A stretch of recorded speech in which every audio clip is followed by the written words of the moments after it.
What would you say is separating Dakota and Justin right now in terms of starting? Well, we just, who's the best guy? Who's right now the best guy to lead us to a victory is kind of how we value each thing. Dakota's experience and now playing within the system for the first 5 games, understanding of what we're doing in the run game, understanding the protections, all those things are definitely a bonus. I mean, Justin gets that every day in practice and that, but it's different in a practice mode and in a game mode, so we'll continue. But it's, there's always competition. It's always just keep getting better. And I mean, Dakota is competing with himself to be the best he can be, and Justin's competing with himself to be the best quarterback he can be.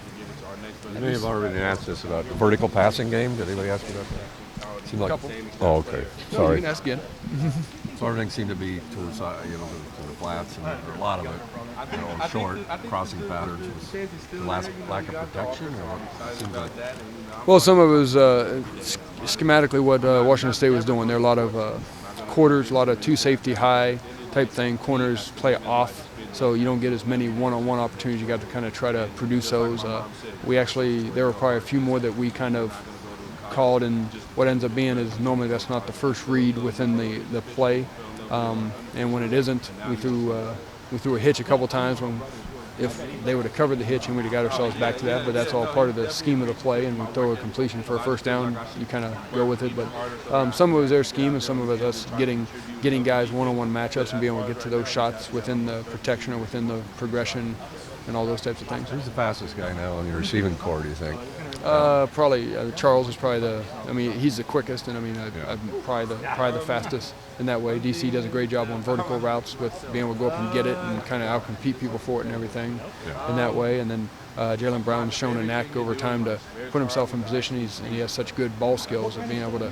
He might not always outrun the guy, but he'll put himself in position and then go up and come down with it. So we got some guys to get in that position. We just got to put them in that position and then make the throws. Dylan Mitchell ready now, or think? He's looking better in practice every day. So he's gonna. With everything, he'll probably going to see him more in the field this week. So that's another guy that he was able to do that in the spring. Now we're getting him kind of completely healthy and back and get him the ball that way. How much can you really tell from a drive in garbage time with the way when Justin Herbert led that touchdown drive? Can you take away a lot from there, or is it the game's kind of out of hand and he's going against a second string, so maybe it was easier than it should be normally?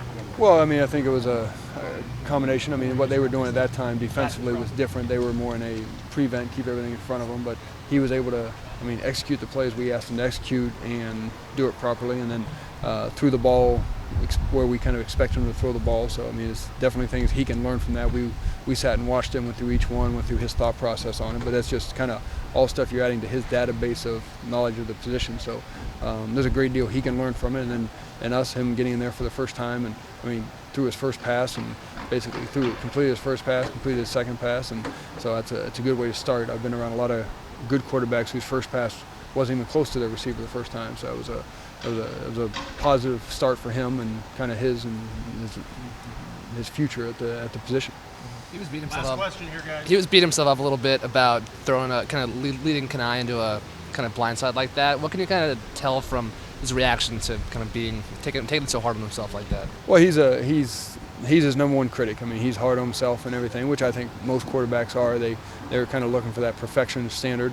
And you don't want to ever lead your guys into where they get hit or get injured on any play, and in that way. And we watched it. When we watched it and everything, I thought, he got it to him enough time that Kanai got both feet down, and then the defender made a nice contact with it, and Kanai kind of took him on. So that way, it wasn't really he didn't really lay him out per se after we watched the video. So I think he felt better about it after the fact, in that way. But he's hard on himself. He's going to critique everything he does because he wants to do it the best to help the football team.